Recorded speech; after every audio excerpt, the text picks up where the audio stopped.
Guys, today kakanta tayo ng kaligtasan. Make sure you follow, like, and subscribe to my FB page and to my YouTube channel. Kaya mga Shvians,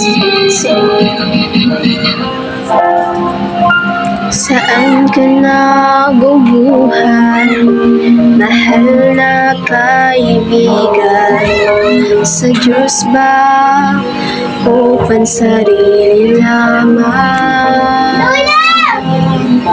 Saan ka patutungo, langit ba o impyerno?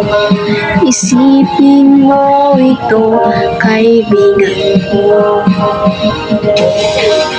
Ngayon ang araw ng kaligtasan mo, kaibigan ko. Baka ang bukas ay di na darating. Buhay mo'y madaling lilipas at magwawakas. Kaligtasan ay nasa Diyos lamang. Thank you for watching. Kita-kits tayo sa video. Bye!